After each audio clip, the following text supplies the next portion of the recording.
Don Ford. This is Brace for Impact from Organizing for a Better Tomorrow. I got the whole team here. We're having a little too much fun in pre-call. The curse of trying to start early means we start late. Every time I promise Terry, I'm like, Terry, we're going to start early for you, so you will be here the whole time, because she's on the East Coast. And every time we're like a half hour later, so I don't know what to do about that. We're going to really and I'm fading already. No! No! Do better, Dawn. Do better. Well, if you do think we're good and you like what we're saying, please give us a like and a share. You can also follow us on Twitter and Discord. Our Twitter doesn't really do anything but promote the shows. That might change. But right now, that's just an easy way to not miss our calls on Mondays and Thursdays. Anyways, folks, we're talking about everything going on in the world from a COVID-conscious sort of added, progressive perspective. So don't get confused. Sometimes people see some of my posts not being in the lockstep of the establishment, and people think, oh, well, you must be on the other side. No, the other side. Think more to the left. Which jumps us right into, I want to say the big thing going on right now. We usually talk about the California governor's race. We're going to talk about what an idiot Trump is a lot, because there's new stuff to talk about every 3 days, which, I mean, fantastic for the show, horrible for the country. We got Iran, we got marijuana maybe being reclassified. There's a Paxlovid study that just came out, and we're going to talk about free speech in Florida, which, there isn't any. Yeah, is that a thing? I don't think so anymore. So we'll just start right at the top. The big study everyone's talking about is in the COVID conscious I hate RFK world, which, if you listen to his explanation on Trump math, there's lots of reason to hate him on that alone. Apparently there are two ways to do math, guys, which we just learned in the hearing at the Finance Committee, right? Little teaser. The worst. So the CDC study not being published is some really, really complicated propaganda. Everything is propaganda because it's being marketed to you. Don't worry, they're just Tylenol. My voice decided to start coughing the second. If you hear the buzzing, I'm like, started coughing the second we started the show, as I usually do. It's like your throat gives up on me. Basically. And Tylenol is safe to take when you're pregnant, by the way, just in case anyone's not sure about that. Point is that the study that's not being released, we have the data already. It showed, it was from the because there's only 3 groups that do studies on vaccine effectiveness with hospitals.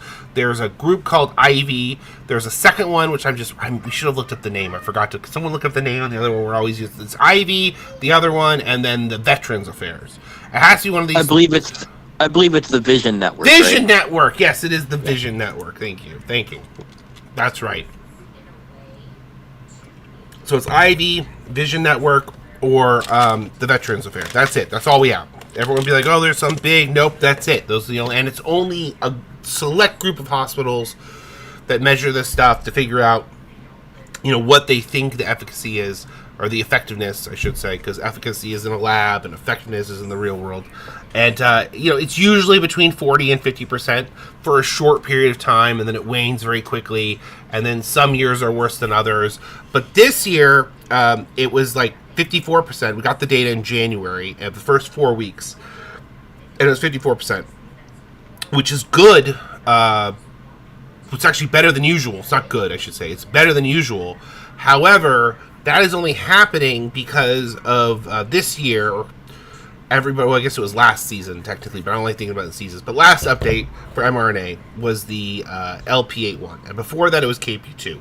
And that update needed to happen because the antibodies were too far from each other in order for the vaccines to still be effective. But at the same time, those variants are so close to each other that they're almost the same variant, and they updated people's memory responses.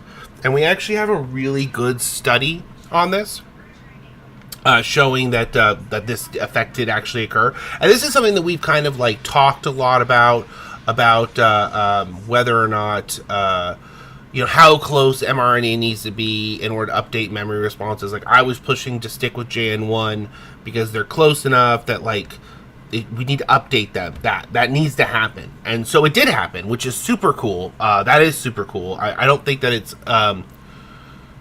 I don't think it should be looked at as like a benefit of the vaccine because it's more of a limitation.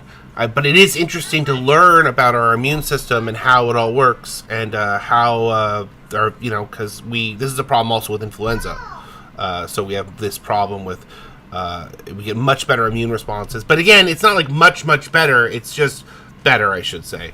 So it is higher. So when people are going to point to this and be like, see, this is proof that the mRNA vaccines have this effectiveness, but it's really not, because you need to have the variants be very similar between 2 years in order to have this high of a response.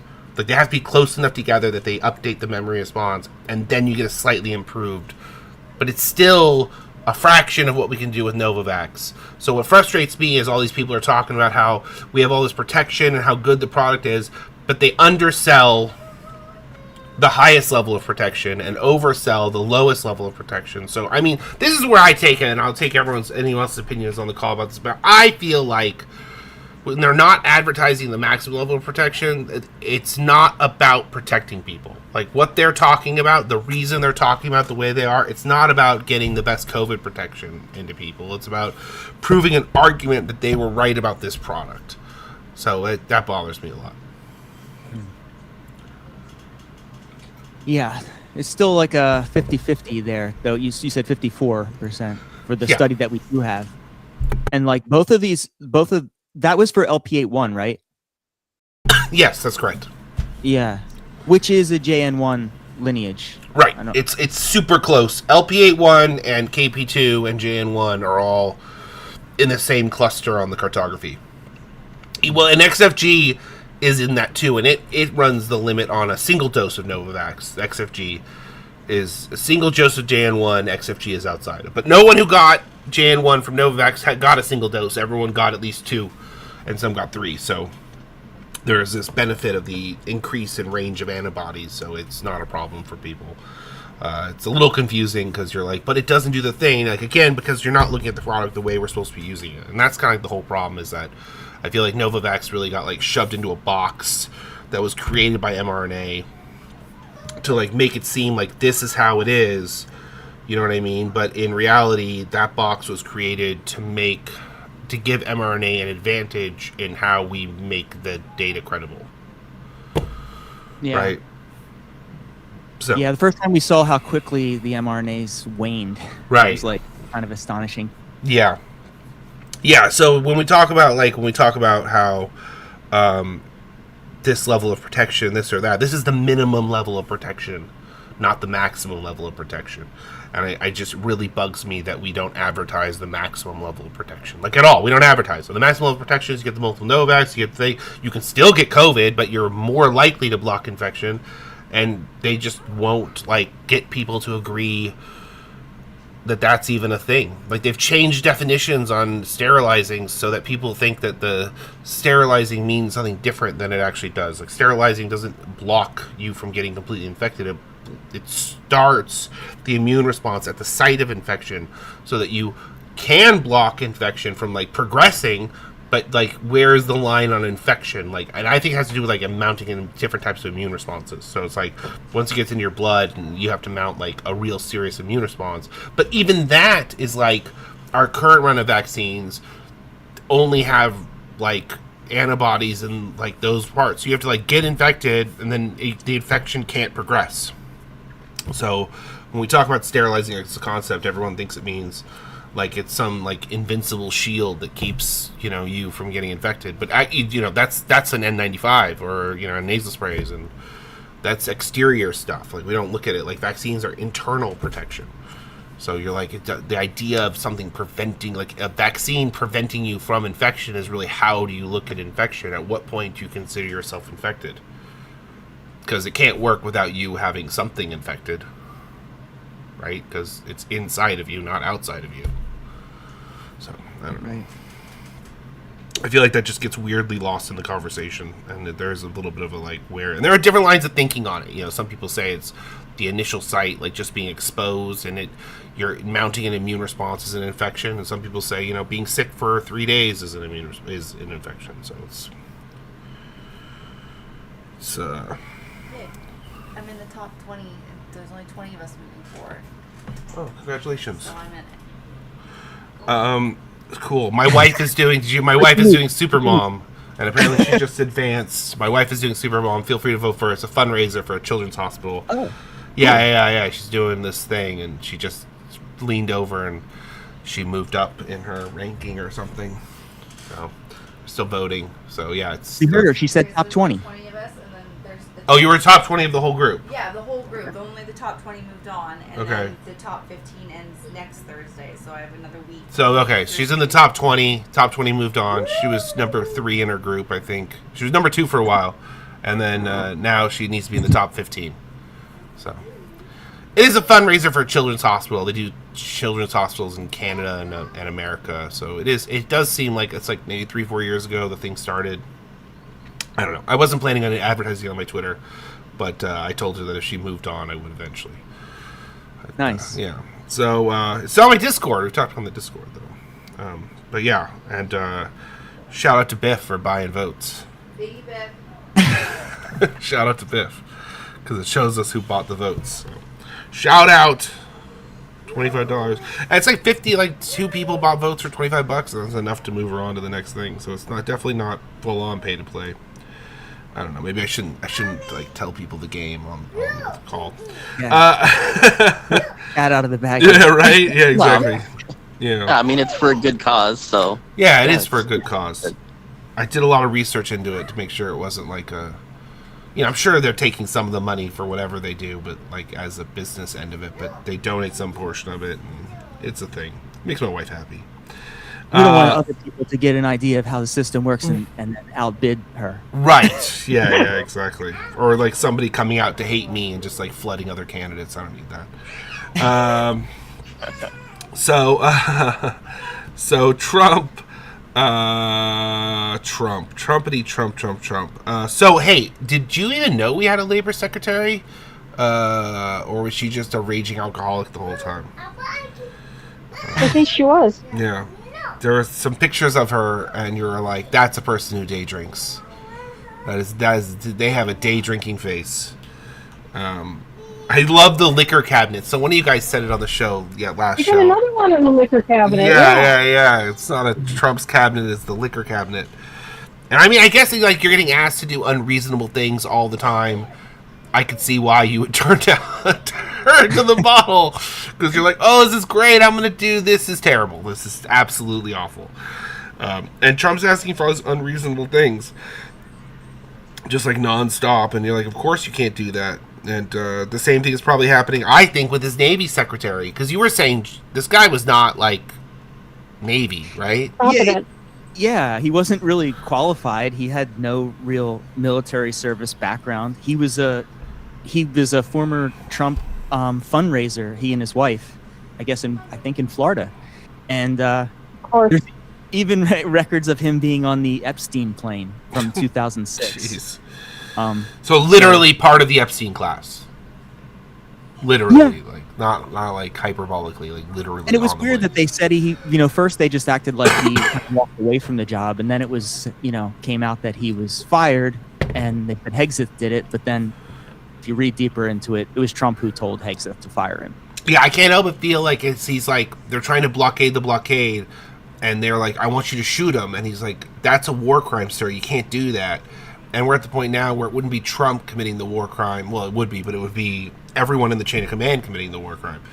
So it feels like even this guy was like, "You can't do that," and was telling him no, and he's like, "Get rid of him." And now we're just like, and then what? Trump immediately puts out a truth saying he's gonna start shooting boats. I mean, that doesn't sound like a ceasefire to me. I don't know if I'm Yeah, on. the next morning he put out that truth that he's going to start shooting boats, killing all the boats, or something, some phrase like that. Does he know the boats aren't alive? I'm just asking for a country. Right. Isn't he shooting the boats that are at the bottom of the sea? Yeah, all the ones that are not at the bottom of the sea, according to him. But they're all there, according to him.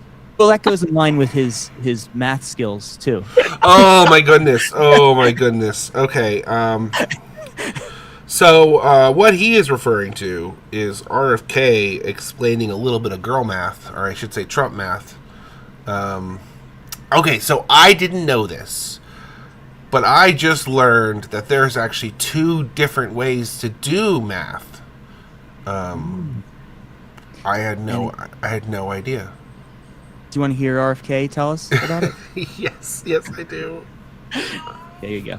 President Trump and the Republicans slashed healthcare for millions of families. The president pitched his Trump RX website as the answer for Americans who are worried about healthcare costs. He claims that Trump RX has reduced prices by as much as 600%. 600%, which I think means companies should be paying you to take their drugs. But let's do some real math here. Take one drug, Protonix, a 30-day supply of this heartburn medication costs $200 on Trump RX, but there is an identical generic version of this pill called pantoprazole. Secretary Kennedy, do you know how much it costs for a 30-day supply of that drug at Costco? But I would say this, Senator. Do you know what it costs? President Trump has a different way of calculating. If there's two ways of calculating percentage. If you have a $600 drug and you reduce it to 10, that's a 600% reduction. But you know I only have 5 minutes. Okay, you can stop it there. You can stop it there. She goes on to say that the drug is I think $12 or something, or $16 at Costco, and it's $20. It's $200 on Trump RX. Well, he didn't even get asked the question. He didn't even. He just gave that up for free. Like he just is like, hey, you want to hear the most bonkers stuff ever? Here you go. And you're like, so he literally has a different system for math. And I saw a thread on Reddit where there were like 30 people who are good at math trying to explain how even when he does that math that way, it's still wrong. And like, even if you reversed it that way, it would still be like a 590%. Like, you know, even if you did it backwards, it still wouldn't be that. Yeah, and this is him testifying at the what was it called again? The Senate Finance Committee. Finance Committee. Yeah, the Finance Committee. That absolutely killed me. I couldn't believe it. He's like, he went to show to explain new math to the people whose entire committee is doing math. I just so you know, guys, we learned something new. There's a new way to do math. We're doing math a little differently around these parts. Oh, we figured that out. Come over here. Let me show you my abacus. To be fair, it's the brainworm. It is the brainworm. Yeah, two worms are better than one, though. The way he keeps dipping in the wastewater. It's like you would think we wouldn't be having all these wastewater issues with how much he loves like bathing in it for immunity. You know, you feel like he'd be increasing wastewater to figure out where the best stuff is. Oh. The hits keep coming. I can't believe he's in charge of our health. I must have said it like 7 times during pre-call, but I'm saying it like 3 more times during this. How is this guy in charge of our health?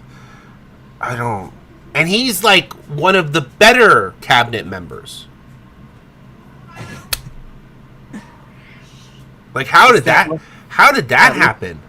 That lucky raccoon. Oh, luck of champions. God, you always have to bring that up. We're bringing that up forever. That's never going away. Warnock brought up the raccoon. Did he? Yeah. In the hearing? Oh boy. Yeah, in the hearing. Oh boy. He didn't really corner him, and but he did the raccoon. He said he kind of hinted at it by talking about rabies and how dangerous rabies were. Oh. And he's like raccoons? He's like, don't worry, I dried the bone properly.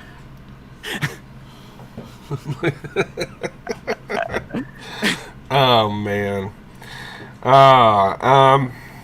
Yeah, the not a ceasefire thing though. Just everything with these guys is just like, whether it's Trump or RFK or any of them, you're just like, how, you literally do different math. They literally do different math.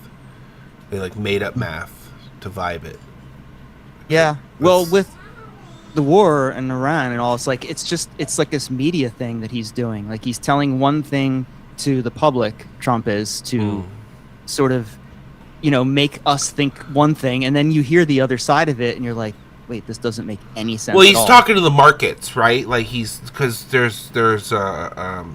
the markets trying to keep like oil under control because it's all based on futures.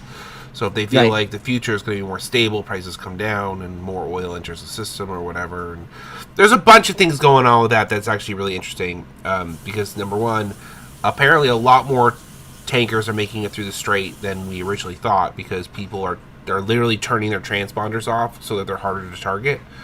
Or they're going through as Chinese ships, so like people don't realize there's a lot of ships that are going through about twice as much travel is happening than people originally thought. Like the ships, ocean's big. Even the Strait of Hormuz is very narrow. The ocean is very large. So like Right. it's like weather can make something disappear from just a few feet away. And Once you get out of the strait, it opens up real big. yeah, yeah, you could definitely put it that way. Real big. It's So- that little narrow Right. passageway. Right, exactly. And that's happening. And then the what was the other point with this? It was But we're seizing ships yeah. coming through there. That's also a violation of the so-called ceasefire that we have, that Trump just extended indefinitely after we were about to reach the deadline, and we were supposed to also have negotiations, but those were sort of called off because we never knew whether the Iranian delegation was even going to show up.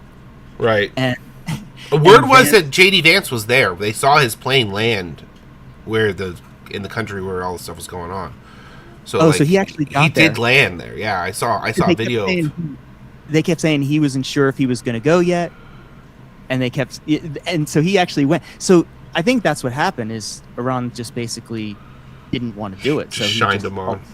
He all of a sudden said, "I'm going to, indefinitely suspend or extend. I mean, the ceasefire."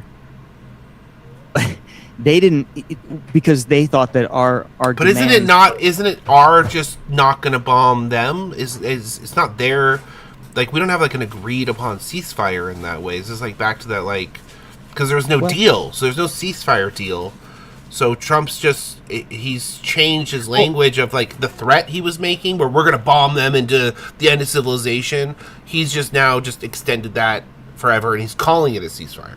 So it sounds like the to me. ceasefire was very loose, about like during the, have a ceasefire during these negotiations about how to solve this this war of aggression that he started. Feels like he's making a little bit of a bait and switch there. You know what I mean? Like it feels like he's just like started using different words, and like the deal never really went through, and Trump's just like giving up and making it seem like he's not. And Lebanon was clearly part of the original, ceasefire that Israel shouldn't have been attacking Lebanon. That was part of it. So that was the original, like right away they started breaking that end of things, and then Trump decided to blockade the blockade. So it was like it wasn't really a ceasefire. Right, yeah. Well, I think the ceasefire, I feel like, is just rockets and missiles. Like, I feel like the ceasefire is like, okay, I won't send any more Tomahawks, but I'll still shoot your people. Like, I don't feel like a ceasefire is like all weapons and all. Like, I feel like it's changed. I think, especially over the last couple of years, like, I think the idea of a ceasefire has really changed. It's like ceasefire for me, but not for thee kind of vibes. But the only part of the ceasefire that actually exists is like there's not really like kinetic warfare going on between Israel and Iran and Israel, us and Iran, So that's not really happened yet. Like long range bombing, that's what I mean. Like we're not long range bombing, but there's still, there's all this tit for tat. Israel's stuff still happening. blowing up parts of Lebanon, and more people Yeah. are just dying, and they're still bombing places, and it's This like sort of less. escalation. It's less. Yeah, low level escalation, which is really nerve wracking because you never know when that can spin into full blown, kinetic war again. Yeah, I'd just like to avoid that. Me too. Yeah, totally. We need a deal. I mean, we need an agreement and a treaty. I just still think that Trump shouldn't be. I just don't think we're in a position where you can, like, with Iran, we can right now go back to, like, the old deal Obama had. Like, we owe them reparations because we attacked them. Like, you can't, like, and I know it's weird to hear Don say we owe Iran reparations, but in a world sense, we had an unjust war of aggression, and we killed a bunch of other people and blew up a bunch of their stuff. We owe them literal money for doing that. That's literally how these things. So I don't feel like you can go back to just, oh, we'll just get a deal and we'll just make a new nuclear agreement and we'll just put everything back the way it was and act like it didn't happen. It's like, are you going to bring those families back to, their kids back to life? Right. You know what I mean? Like, no. So there's got to be reparations on this. And they backed off from having like reparations, and they changed what they wanted to being tolls on, their oil being sent. Well, through that would pay reparations a lot more directly, definitely. That would pay reparations, yeah. So that would be. I mean, that seems like. To me, that seems like kind of a fair way to handle it. If it was maybe on a time frame, from this period to that period, there's going to be tolls on these ships coming through. Like maybe it sunsets at some point. The thing is like the U.S. I don't actually know how much the U.S. oil, but not a lot of our oil kind of flows through there, as far as I know. We're getting more of our oil. Like how that's directly going to affect American life, it's going to affect other people where that oil goes, and their prices are going to go up. Well, I don't know. The whole thing is just. I feel like the point is, without getting into like theory where you're like guessing what's going to go wrong next.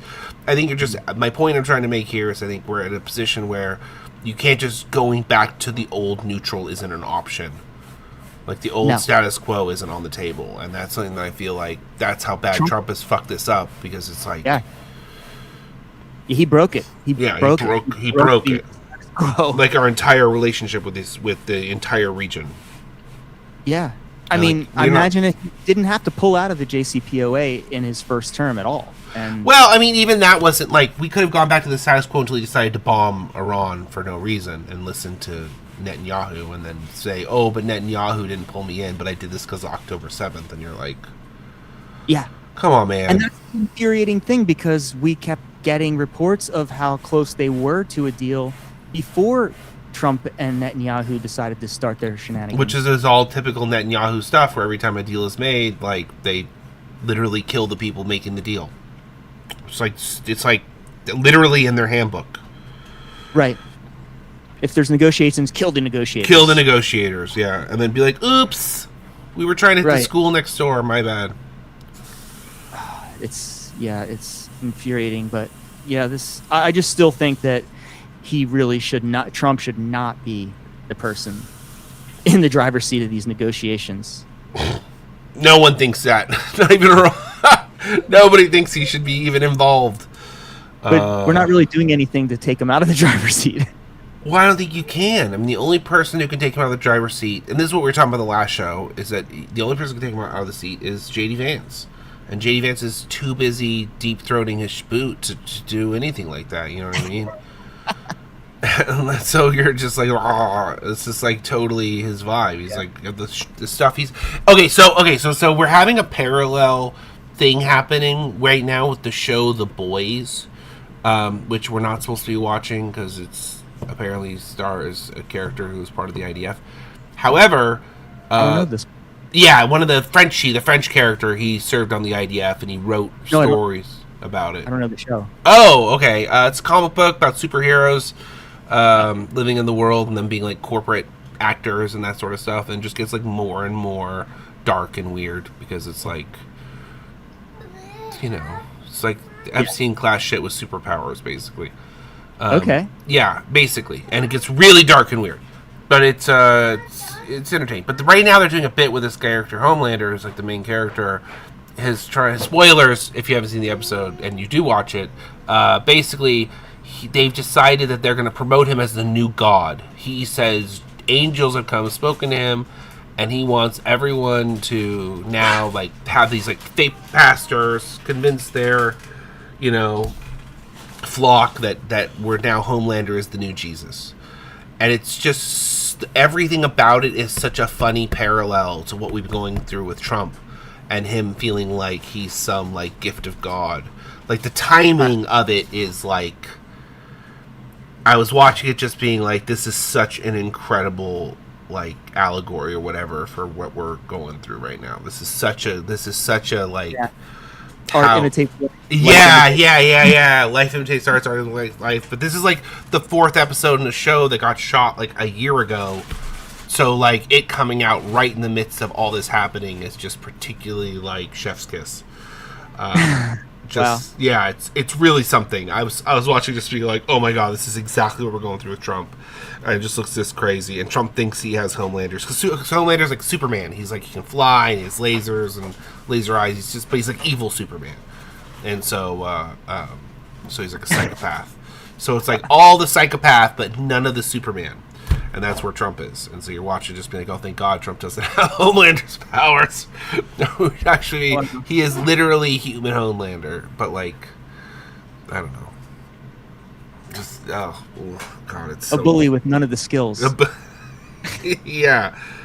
But because this guy's, like, psycho, evil Superman, everyone's terrified of him. And it's sort of like, you know...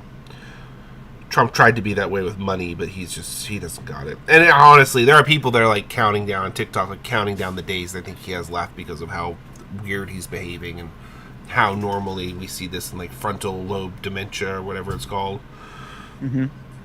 And so they're just like people are literally counting like he's got days, not weeks, which I think is wishful thinking at best. But Yeah, because when he's on, he's. I mean, not that I agree with anything he's saying or whatever, but he's coherent, you know, enough.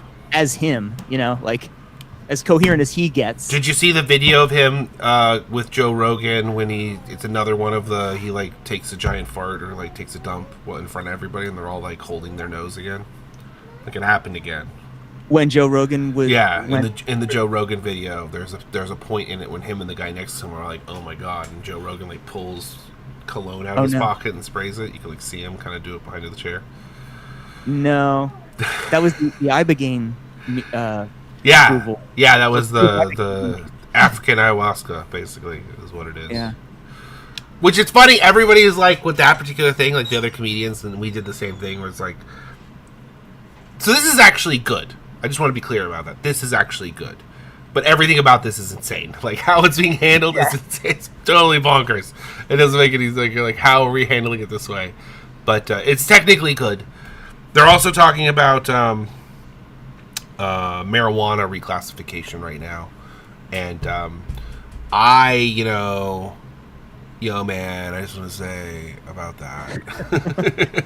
It's so bizarre how like through the looking glass we are with every other Trump policy, and then he's like doing these things that are. Well, I feel like he has like 2 likable policies he's holding in his pocket, and one is marijuana reclassification, and the other one is UFOs. Like I feel like those are the 2. I could turn this around and make people like me things he's got that he could do, which I don't think will work. Make people and like him. this is a conservative administration. Yeah, the 2 things he's got is marijuana and aliens, and Right. He's getting ready to play the marijuana card. So I assume we're going to learn about aliens soon.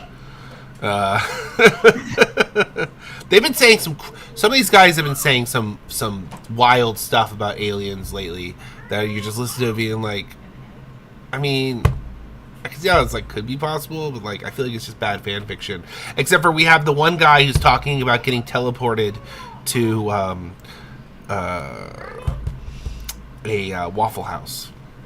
You hear about the one guy in the Trump administration who keeps talking about getting transported to a Waffle House, and then he goes on to talk about all the places he's been transported to, like a ditch and a random car, and like so all the places a blackout drunk person would end up. like okay, yeah. So you're blackout drunk? No, I was teleported. No, buddy, you blacked out. And he's like, no, aliens, obviously. I always magically end up at Roscoe's chicken and waffle house. Yeah, exactly. It felt like my butt was In the inspected. middle of the night. Yeah, exactly. Aliens. Teleported. Oh, man. Can't get over that. The more he talks about it, like, the worse it gets. Like, I feel like the first time he said it, we were like, what the hell was that? And then like, he keeps going back. No. This really happened. And here were all the other places I was teleported to. And you're like, do you drink, sir? Like, do you drink? Because I know, I knew a girl in college. Same problem. Told similar stories. I didn't go to college. So I didn't get, just making a joke. Do you remember who that was? It's Greg Phillips. He's a FEMA guy. Oh, he's the head of FEMA. Yeah, Oh, there it FEMA. is. Yeah. Yeah. He uses teleporting. He keeps saying teleporting, which makes it sound like we have some technology we're using. But really, it sounds more like abduction stories. It sounds I like think he'd be better off to just say he was abducted, you know? I think they just keep spitting him back out because he's not an ideal candidate. Does he want to use? Like, Waffle House you go. Does he want to use this technology for like emergency relief, or is this just like these stories that he tells? these are just stories that he tells on podcasts. Because all these guys do podcasts. Because they're all trying to like make themselves basically, the Trump administration is like American Idol for right-wing conspiracy nutcases. Like, you know what I mean? Like, all of them, they come together and they're all like, they get to be on podcasts and they get to do the thing and they're in the news and they're getting attention and then they all get fired one by one. Yeah, there's a hodgepodge with those people. Yeah, so they're all like, a lot of these guys are like trying to be influencers more than they are trying to be like, I don't know, labor secretary. And setting it up for when it's all over. Right, yeah, like RFK starting his podcast, which, I mean, dude, the guy's got a voice for radio for sure. It's definitely the joke is always you have a face for radio, Right. which he also has. So, Yeah, except for in his Kid Rock videos. there's this Doctor Who episode where this woman is just a stretched piece of skin. And she constantly is like, moisturize me. And for some reason, his face always reminds me of her. Like this, like a flat. Yeah, Stretch a of flat skin? stretch of skin, like on a frame, but with a mouth that talks. Like a painting. Yeah, she'd had so Yeah. much. She had so much surgery. She was just like a thin piece of skin. And she Oh, needs- that's wild. she needs someone to moisturize her all the time. That was The face of Bo. yeah, Face of Bo episode. Yeah, it is in that. Moisturize me. Oh my god, coming in. You never know what Donald correct. You never know. Who is actually Face of Bo is just what's his name? Super later on, the immortal guy. God, I love that show. Such a Captain Jack Harkness. yeah. No, here we go. Here we go. Didn't know we had a crossover there, Donna. See, that seems like a show that I should like, but I've never gotten into that. Doctor You Who. know, here's the thing. It's depends on when it's like there are certain. Every actor is a good Who, but not every Who writer is good writing well for that actor. You know, I think is the way to put it. So like sometimes the show gets like lazy and feels very cheap, but it's always fun. You know, I don't know. I really want to go back and watch the female Doctor. I haven't watched her season yet.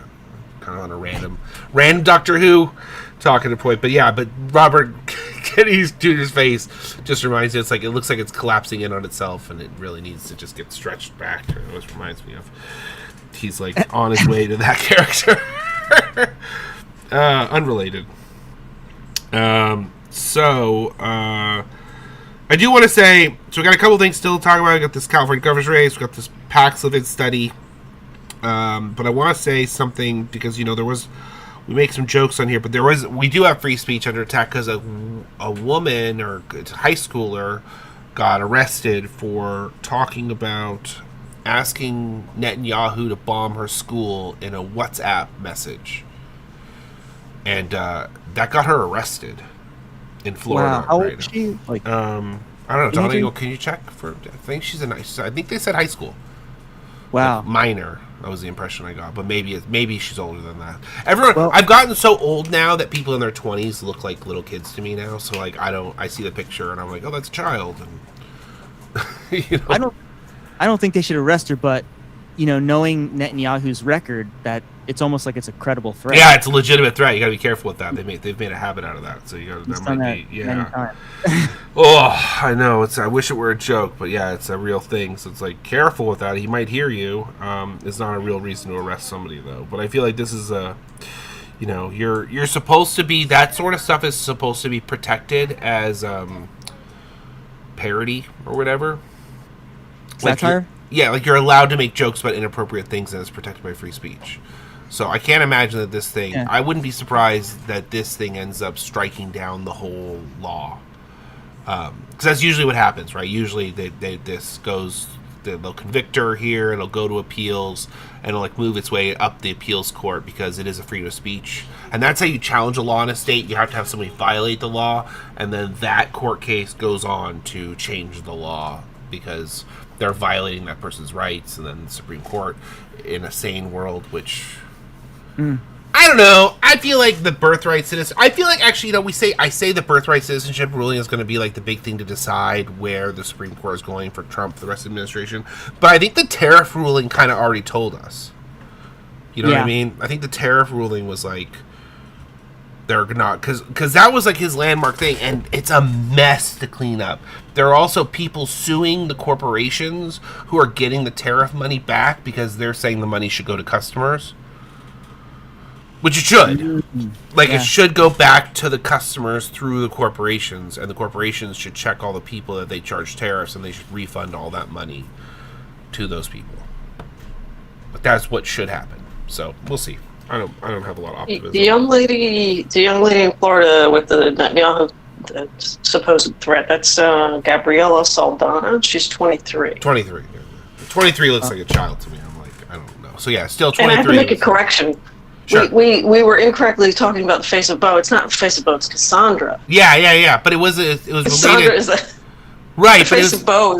No, but there was an episode where they had Face of Bo episodes right around that period of the show. So maybe but I think that episode had Face of Bo in it also, or it's right around. Anyway. Anyways, thanks. Yes, it is Cassandra. Thank you. Which we should really. Can you send Jesse a picture of that just so he can? Yes. So that girl must have been like a college or something. Yeah, it was a WhatsApp. So it's Florida International University, FIU. And we don't know if did someone in her chat turn her in, or did they monitor WhatsApp to see it? You know what I mean? That's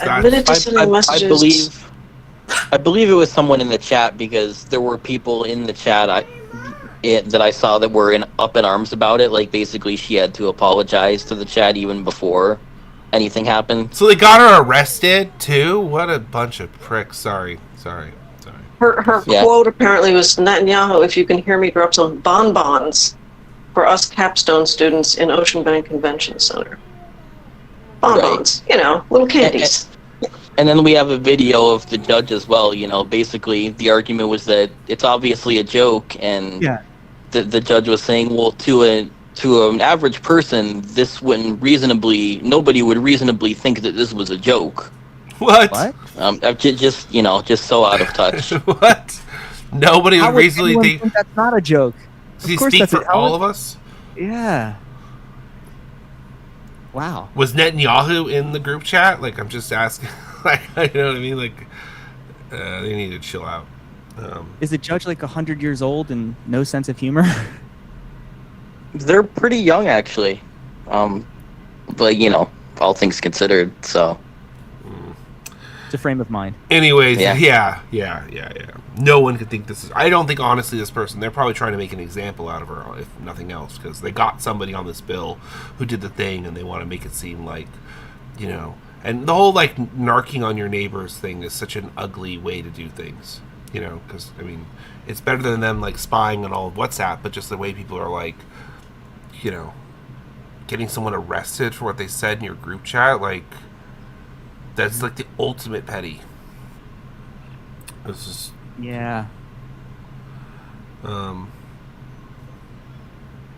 anyways, someone's listening to this, like, Don, you're so insensitive to bonbons. So this Paxman study came out. This is the study now. Beth, we're gonna check on this again. This was the study that got held back a couple months ago, right? We were talking about this almost a year ago now. It was. We first got the results, the preliminary results, in October. It was accepted then, so 6 months ago, by the New England Journal of Medicine. And originally we thought it was going to be embargoed until 2028, but then it recently got published this past week. Yeah, the 3-year embargo is like, wow, guys, you're really desperate to sell as much of this as you can. But basically, it doesn't work. Basically, it doesn't work. Basically. And this is data we knew. I knew it doesn't work because it doesn't have... I'd known since the moment they talked about the product, it wasn't going to work because it doesn't have a mechanism. It's entirely a placebo effect. Like, COVID changed around the same time that this rolled out. So, like, people's infections shifted. They're still dangerous, just differently than they were. So, like, people attribute the change. And also, a lot of people got vaccinated in this period, and the vaccines do lessen the infection. Even if you want to talk about whether or not they protect from hospitalization at low rates, they do lessen infection. So it is going to make, you know, people's infection shorter. That's the whole point. It's just not good enough to protect people from long COVID, but it does do that. So it's sort of one of these things that a lot of things people attribute to Paxlovid, it's actually a lot of other variables, right? Which is, it's like such a human thing to do, right? Like, you're so much more likely to attribute like something to one thing rather than a whole bunch of different things that are kind of all happening at the same time, because I don't think people are really good at noticing change around them and how it affects them, you know? So they're always like, oh no, this one thing I did, but the data, that's why, and this is why we do RCTs and why we shouldn't let the RCT right-wing crowd turn you off from them, because we do it specifically to test for the placebo effect. So when I say Paxlovid is mostly a placebo effect, that's what this study is telling us. The people who feel like they got better because of it, that's not really the Paxlovid, it's the placebo. It's your body doing a thing because you think the thing is working. But when you actually put it in an RCT, it doesn't show up. I was kind of turned off with Paxlovid from the beginning when they started talking about like the relapses, like where you would test negative and then all of a sudden, like 18 days later, you would start testing positive again. Yeah. They like did say... That seemed bad. Yeah, they did say, because then you also double your long COVID risk because you're having like a longer infection because of it. Like it could shorten infection, but it could also make it longer. And you're like, well, why are we risking making it longer at all? That doesn't make sense. So that always never sat right with me too. We need better protection. Right, yeah, I think that's totally it. Do we have, and that's back to the idea we started the show with, because like we're back to talking about like we're not advertising the best protection. And you know, we have a scientist in our crew who doesn't do the show, he's just in our pre-call, and he's always going on about how like this product causes endothelial damage with a disease that causes endothelial damage, so you're just creating more endothelial damage. And he's always harping on that, and I feel like it's such an important point for people to understand. And I always turn to things like tell people like, well, ginseng is even better. Like we use Cold Effects as like the thing for Canada that is they took out the more caustic half of the ginseng. It's just the immune boosting part, and it doesn't do some of the things other ginseng products will do, but it's like really good for getting you through COVID. It works better than Paxlovid does. It's like, and it sounds like, Dawn, you're being ridiculous. Like, yeah, but that product actually has RCT showing it will reduce infection, and it's like the #1 recommended product in Canada. So like, it's one of those. I feel like it's a commercial. They're like one of the few products I probably would do a real commercial for, but they're getting to buy it in America, and so like that's better than Paxlovid, and that you get that over the counter in Canada in a bottle of 100, not $1,000 for, you know, a couple of doses that might make you worse. You know, I would expect something that gets used this much and like has like 100% rate in protecting people. Like, and even that, you're like, Dom, but it's different for a pill than a vaccine. Like the pill should be like at a high rate of protective. Like the vaccine can be a little more dicey. There's more room for error because you're trying to make a product that works for everybody.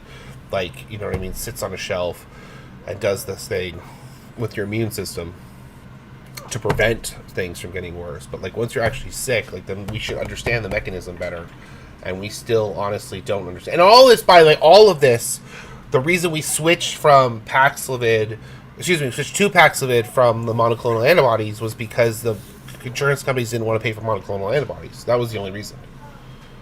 So like at the end of the day, we're taking lesser treatment just because insurance companies don't want to pay for it. I mean, does that sound familiar? Yeah. It's our for-profit system running the show. Yeah, exactly. I want to see that study though. I hadn't seen it yet. So it shows that it's like sort of it's just a placebo effect? Well, it has the same. It's the same. There's no difference between the two groups, and there's I don't know if you want to comment on this. There's no real difference between the two groups. People died in both groups. There were severe reactions in both groups, and then they did show a reduction in viral load, but that viral load phrase is very misleading because they only checked viral load via nasal swab. So I don't know. He stepped out and he came right back. Biff, do you want to give your thoughts on the Paxlovid study? Don summoned you, but you stepped away. Now you're back. Sure. What was your question? Well, we were Don? just saying, it's basically the study didn't show a big difference between the two groups. It's mostly like I was saying how this study kind of proves that people who were seeing an improvement from it, it's more of a placebo effect than it is actually the drug doing what the drug claims to do. Right, 100%. And I think, at least for the acute phase, all the studies that we've gotten in the past, this really just backs that up. It's never been a very powerful anti. It seemed like it would help very much in the acute phase, so it's what I would have expected to see. And it's good to get 2 larger trials that are still showing the same result. Right, yeah, because we've been getting worse and worse data from this the whole time, where it was showing less and less effectiveness across the board. And this was, like, when we talk about, like, people talk about the vaccines being rushed because of the emergency order, like, this Paxlovid drug was insanely rushed. It makes the vaccine rush look like a well thought out and timed process. Like, we rushed it. So, like, I don't even have data on the Nirma drug on its own at all. Like, they never released anything on that. Absolutely. It's pretty wild that we're in 6 years in now and we still don't have a second generation antiviral, which we're supposed to in June. FDA is reviewing Zocova, and we'll see how that goes, but that's how long it's taken us so far. And Japan has had that approved since, I believe, at least under emergency use, since 2022. So there's no reason that we don't have second generation antivirals at this point. Well, this is the danger of letting Pfizer run your, health services when RFK's in charge. Well, no, it doesn't matter actually if RFK's in charge, just in general. And then that's a problem. And I think this is also a big statement of ending the emergency order the way we did. Because when you end the emergency order, you stop being able to approve emergency drugs. So, like, the second generation we should have had a second gen of emergency drugs. Same thing with Novavax. Novavax should have been treated as a second gen vaccine, even though it only came out 6 months later. Like, the mRNA rolling out and being fast and quick, and we can get it into all these people. That should have just been a temporary plan. We should have rolled over into Novavax and for the higher level of protection, getting everyone revaccinated. And if we had ended the lockdowns or shutdowns or whatever you want to call it, period of the pandemic, because we got Novavax, we wouldn't be in this situation right now. And it's really frustrating because it was 6 months later it was ready. Like, it was right behind. Even with all of its hiccups and everything against it, it still was ready so close that there's just no reason we've had to go through all these troubles other than they don't want people protected. And I feel like there's that book, the They Want You Infected, that guy wrote. Mm-hmm. So, like, being like, they want you infected is not a joke. They were like, we went to Black Plague rules. And they're like, let's just mass infect everyone and see who lives. Yeah, it went from Great Barrington Declaration to government policy. Well, there's one thing that we talked about on the pre-call, but I'm not ready to really dip my toes into, but I feel like it is relevant. It's the scientists that are going missing or dead. And a big portion of that, my understanding, I have listened to all the cases of the individual people. It is over like a long period. Statistically, them all dying is not a statistical anomaly. Like, it's just not. It doesn't mean there's not something to it, but it's just not a statistical anomaly. But a lot of these people, except for the suicides or the people who keep going missing and, like, while they're camping, which, why are they going camping all the time? That should be like, don't go camping if you're concerned about that, because that seems to be the big connector. These guys are out in the wilderness or something goes wrong, where things can just go wrong anyways. But the point is that some of these are like retirees that died sort of young. So, like, someone who worked on something dying in their, like, late 50s, early 60s. I'm like, that could be COVID too. Because that's exactly what we're seeing more and more of, is people in their late 50s, early 60s dying of something you would expect them to die of 10, 15 years later. And we're seeing a lot more of those deaths, and that's COVID. And I feel like when we talk about persistence, we're learning more about microclots and NETs and all the different dysfunction. Basically, the whole idea of microclots is that it's not that the microclots are actually the problem, though they are the problem. The problem is the system that cleans the NETs that the microclots form on goes into dysfunction because of something called DNases. And so it's just another example of the microclots are just another system in your body going dysfunctional, and then the waste from infection builds up instead of being metabolized. That's it. Which makes just so much sense for how COVID works. It drives all these things into dysfunction. So we're like basically learning every mechanism of the body to make it all work. God, what the hell was my point?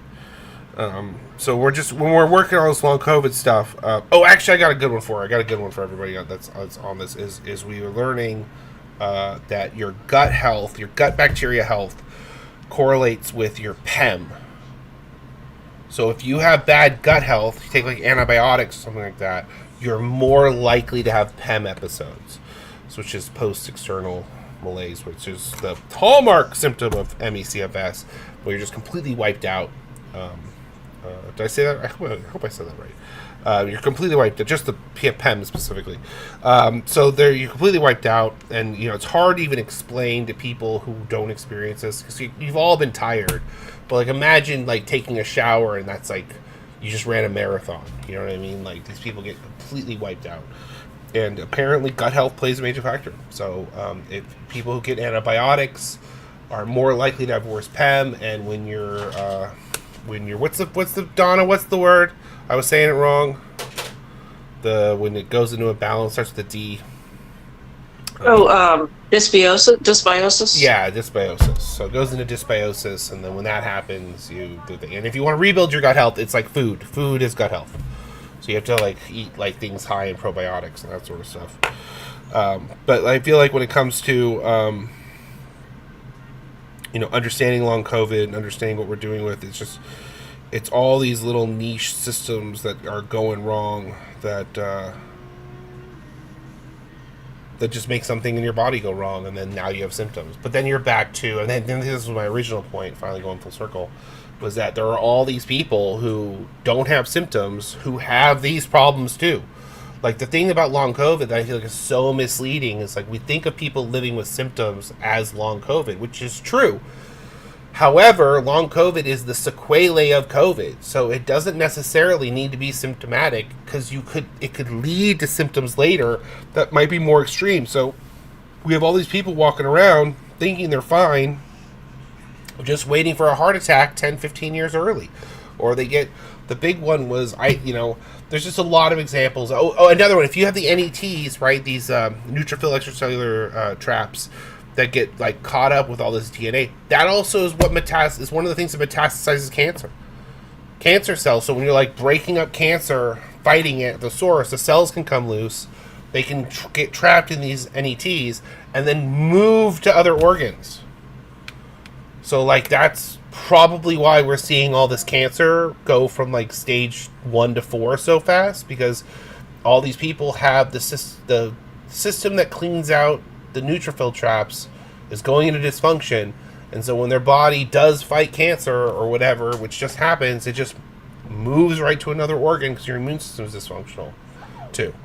So you're just like, I think I hate the term turbo cancer, but I think this is actually the mechanism for the turbo cancer we're seeing.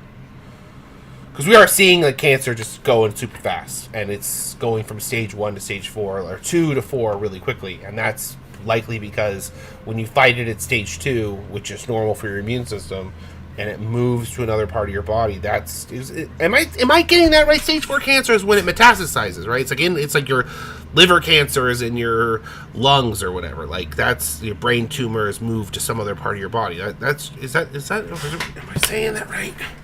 I love when we're doing the show and you just talk for so long. We lost our medical expert. Yeah. Very fall asleep. No. Yeah. It's from its original location to distant parts of the body. It means it's metastasized. Yeah, I was saying that. When it spreads. Yeah. Yeah, we didn't talk about that just on this tip. That Katie Couric clip that was floating around a few days ago. Oh yeah, where we was wondering about why all these young people are getting cancer, and she named off a bunch of things, but kind of left COVID off the list. Yeah, I think it just. Well, somebody did pop in and try to say it was the vaccine, and she was like, "It's not the vaccine. It's not the vaccine. It's anything. It's the vaccine not protecting people enough," which is the whole problem with both groups. Both groups are seeing this problem. Like, no, it can't be COVID. We got vaccinated for COVID. You're like, no, the problem is that vaccine does not protect from this. It doesn't. The mRNA vaccines do not protect. It does not stop these blood clots from forming. It does not stop more sinister long COVID symptoms. So it's not going to stop cancer progression. Just wild that COVID is like the furthest thing from her mind when like she's saying like, what the F is this? Yeah. It's the system that creates neutrophilic extracellular traps going into dysfunction because of COVID.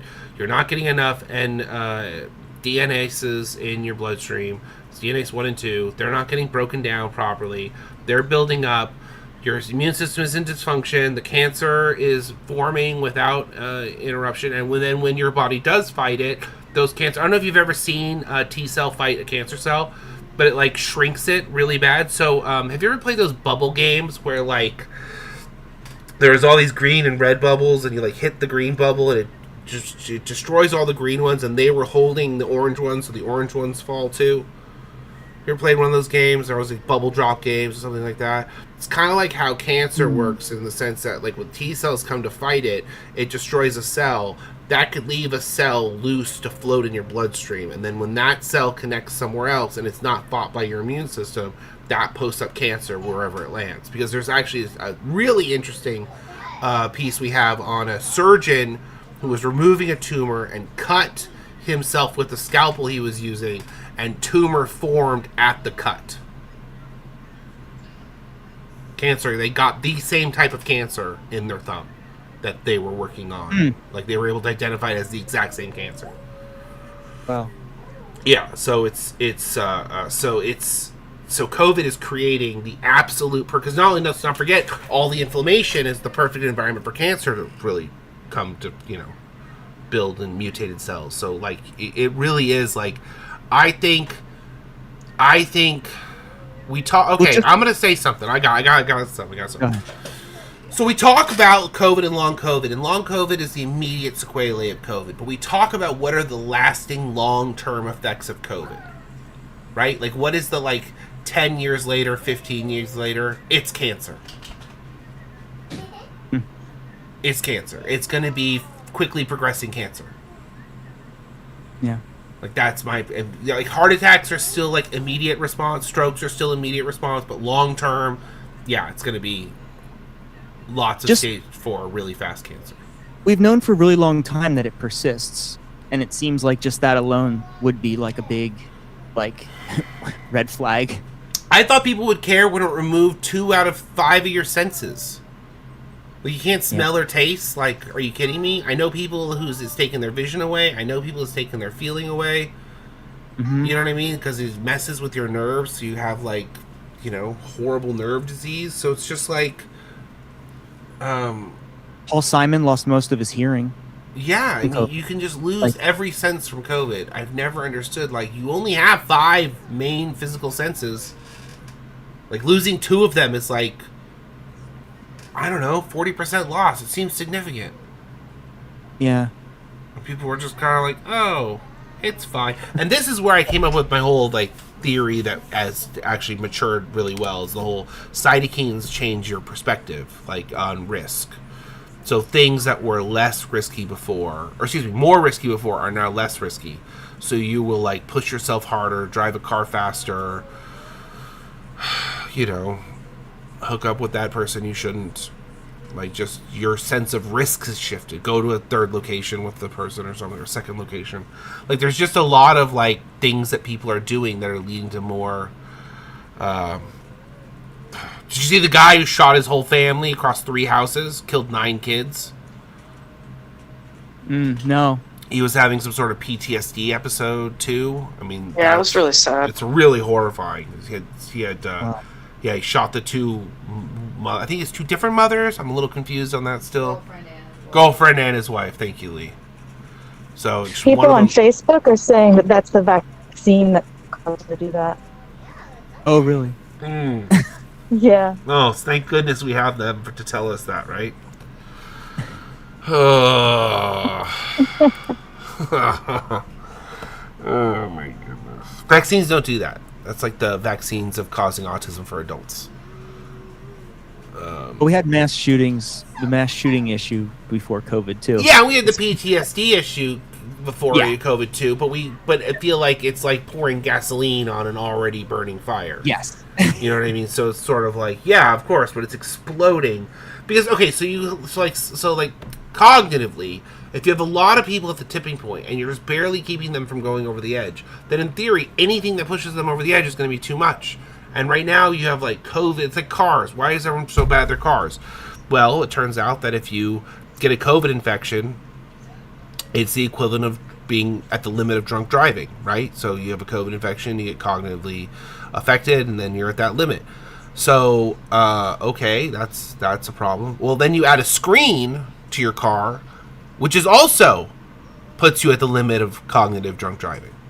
So you have two things pushing people to the limit of cognitive drunk driving. That just sounds like drunk driving.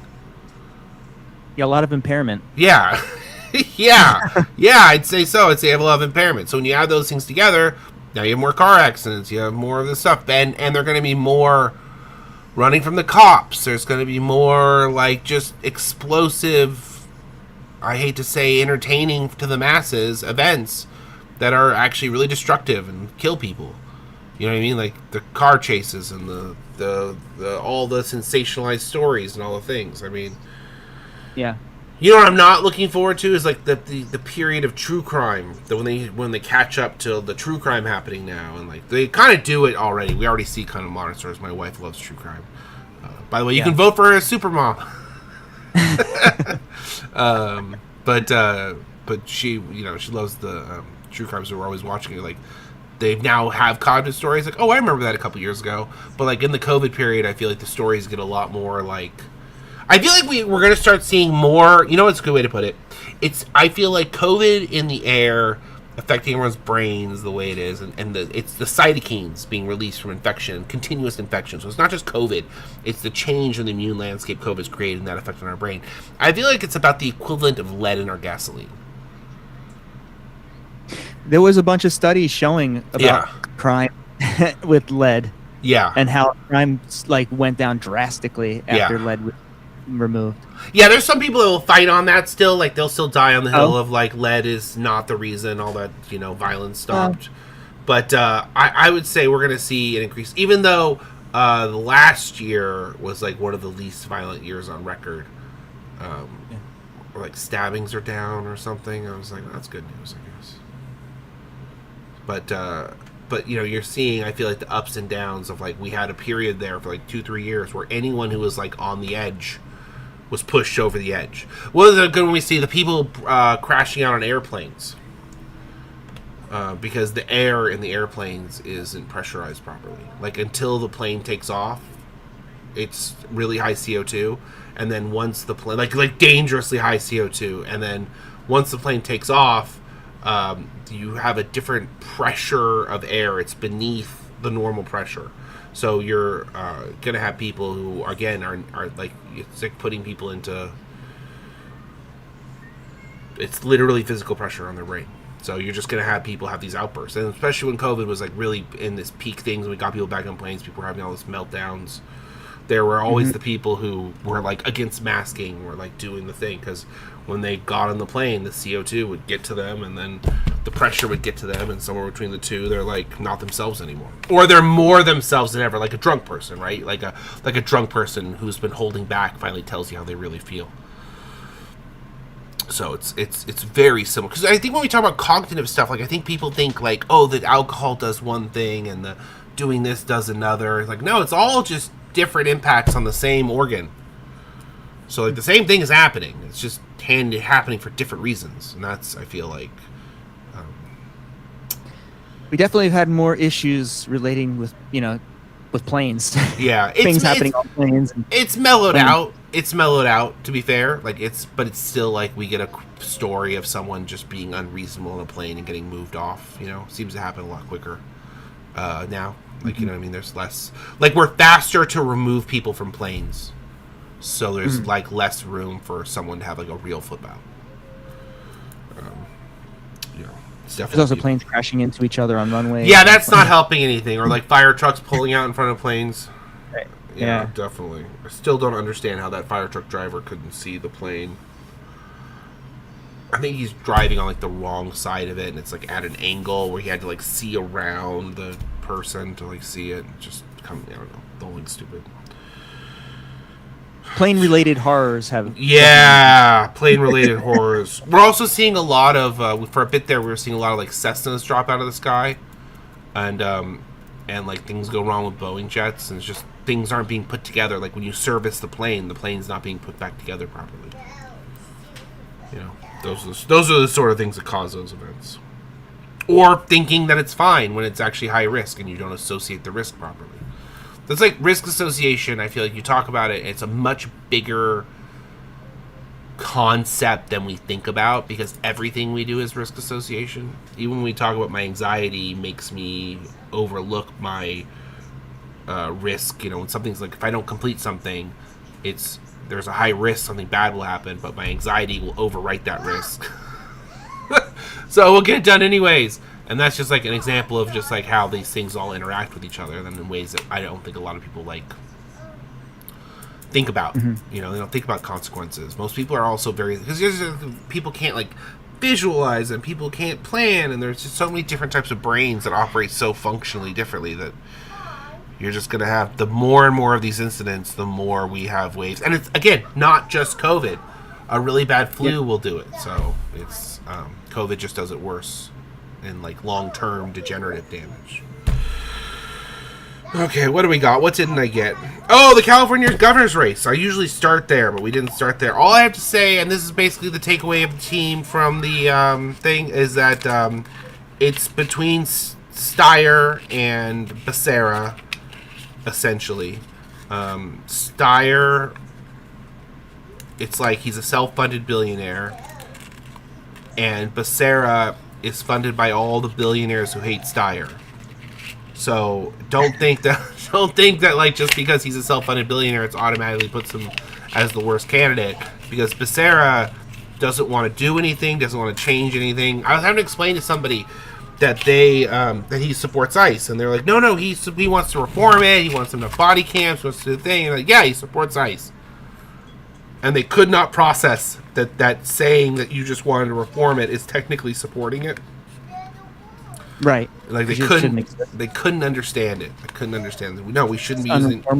Yeah, we can't fix this, and we can't. And it's not old enough. It's like, you want to talk about abolishing the police? Okay, the police have been around for a while, and there's a lot of bad history there. There's a lot of reason to talk about that based on training alone. Like, they're trained by genocidal maniacs. That alone is like, everyone was trained by them. That training needs to be removed. So you talk about like abolishing the police. You're like, we're not going to let them train the way they are to become what they've become. So you kind of got to like start over from scratch, which is not an unreasonable idea. But that's hundreds of years of history. It's a lot harder. But when you talk about ICE, it's like, what is it, 94? What, 2000? No, it's like 2004. Yeah, it's just a little over 20 years old. Yeah, so it's like, it's a little baby. We can still, you know. It was just a couple presidents ago that it was put into effect. Yeah, it's not like an institution the way the police is. So and like, used for dubious reasons the whole time. Yeah, the entire time. It's not like it started dubious. And these camps, like, they're like, oh, this person got trapped in this camp for a certain. They shouldn't exist. Why do these camps exist at all? So it's just like the whole thing is like, I feel like we're not taking a hard enough turn on it. But the throwing the dildos at ICE in LA is still a thing. And I learned a fun little fact that apparently the largest adult toy factory in Germany translates to ICE. So there's some sort of like overlap there. Yeah. The name of the manufacturer? Yeah, of adult toys is also Ice. I still haven't looked that up since you mentioned it. Oh, it's an Eiffel. It's an Eiffel for sure. Yeah, it seems fun. It just honestly, it's kind of feels like it's getting sort of expensive. Imagine. They're putting a lot. I mean, it's every day. A lot of them. Like you're like. These dildos don't grow on trees. No, they don't. They're made of rubber. Yeah, it's not. They're not. Yeah. Definitely.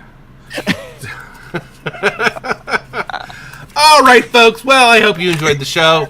Yeah, I'd say the California governor's race is basically just it's going to come down to Steyer, or it's like, do you want institutional change with new people in office, or do you want the exact same thing we've had the whole time? And I feel like if you're somebody who benefited from things as they are, then you're gonna support Becerra.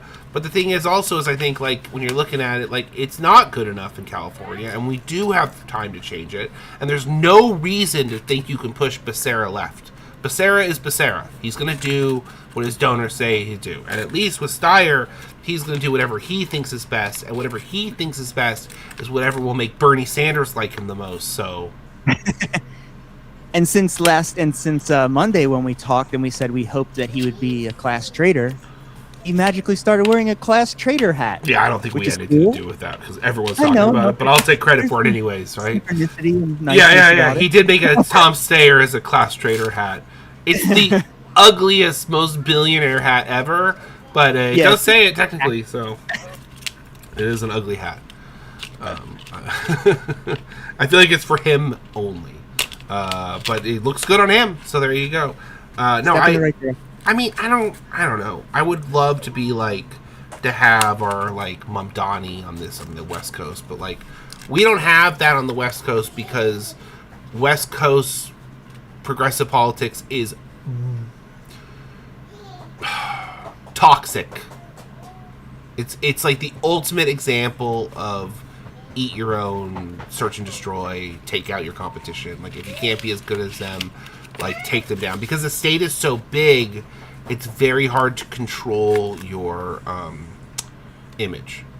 So, like, Mamdani, he was in the state house, he was on the street, he's always had good control of his image. All the people who would vote for him can, like, reach him.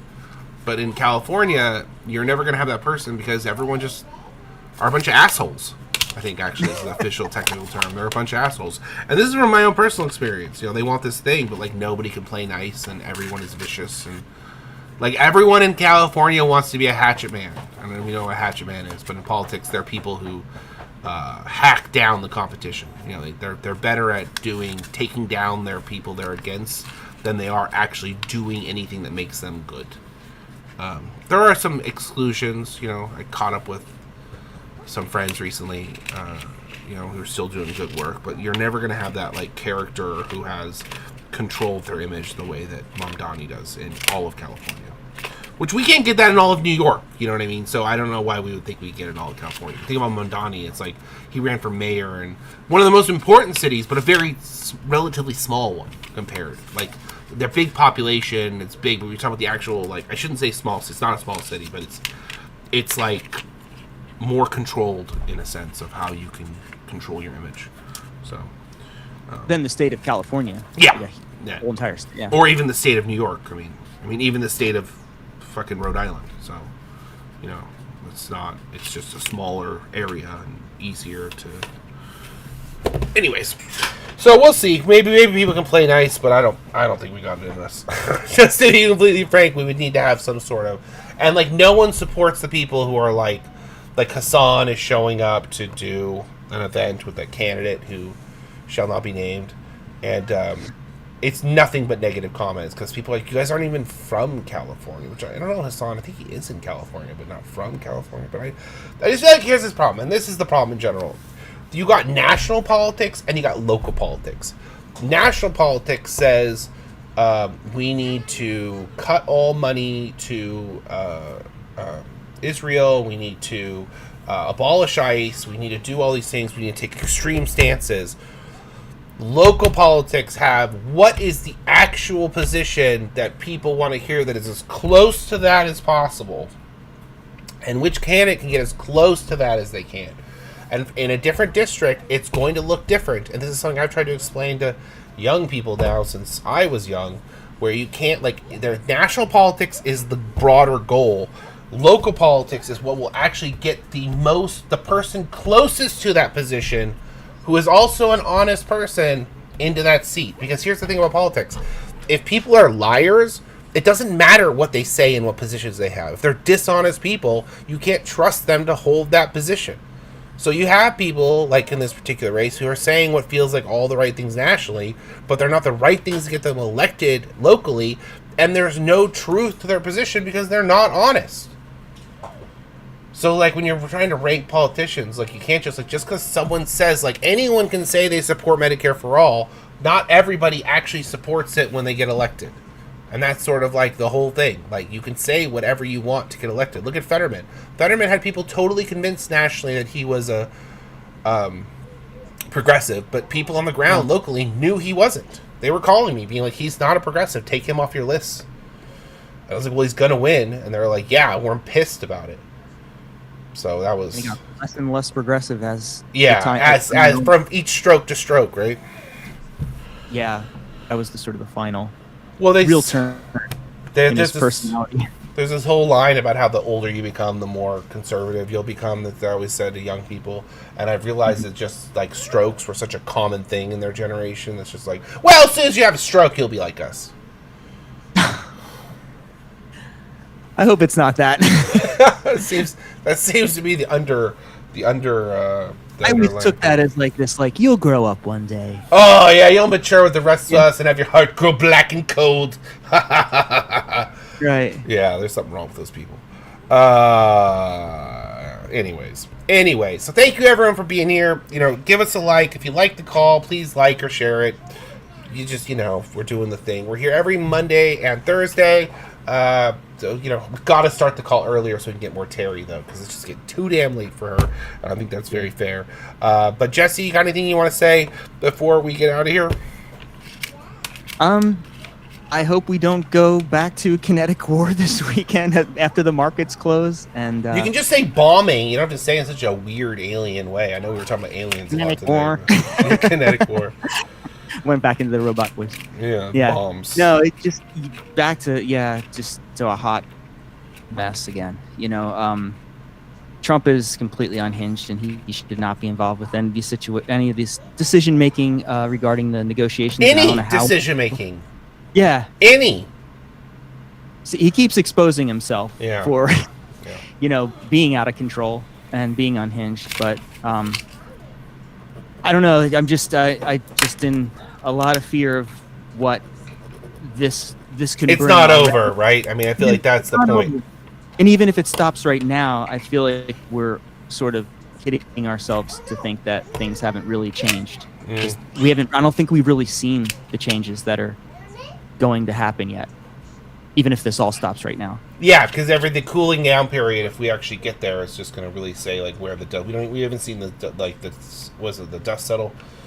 So. Yeah, I mean, I think that's why I've been so sort of focused on this subject, is because I think it's like probably the biggest subject right now. Yeah, well, Trump has all the biggest subjects. You know how it is. I do want to say real fast, we left out one thing, the marijuana thing. I think the only reason they're bringing that back, I think I forgot to mention, is because of the draft. Like, I think if they want to do a draft or get more military, they have to reschedule marijuana so that it's not a problem federally. So I think, we see that good thing happening, and that will be a good thing if it happens, but I feel like it has an underlying scheminess to it that should be mentioned. It's just, it seems like everything is a scheme. And the other point was, they caught the first guy, so you have these Kashi poly market things. They caught the first guy, so someone made a bunch of sketchy bets on Maduro, and that guy turned out to be part of the team to go capture him. And he made like $400,000 on $33,000 in bets. So we're seeing a lot of insider trading, and the Justice Department is starting to crack down on it. So I really hope we're going to see more crackdowns on whoever is doing the insider trading from inside the White House. Which, I mean, if it's not Trump directly, I feel like they'll get caught. If it does, I feel like if they never catch anyone for it, it's almost certainly like Barron or one of his buddies. Right. You know. Yeah. I was saying earlier, it's like our whole system is completely financialized, and we don't really make very much of anything anymore. And it's like everything is commodified to the point where we have these betting systems. Everything's a casino. You know, Polymarket, all these things. It's just they're bad. It's Well, bad it's a perfect stuff. cross section between gambling and crypto, right? It's all the worst Right. parts of both. So apparently, only 84% of the people who gamble on those things lose. So don't be thinking it's gonna fix your problems. It's just a new way to be addicted. But it's not gambling because it's peer to peer. You know, it's different. It's just, oh my god, their story is so ridiculous. Anyways, we're peer to peer right now with you, and hopefully you'll be peer to peer when you share this with somebody else. You can also join our Discord. We officially went over 1337 for Elite, so now it's open. I guess now you can join. I guess now is all right. So all right, folks, that's it.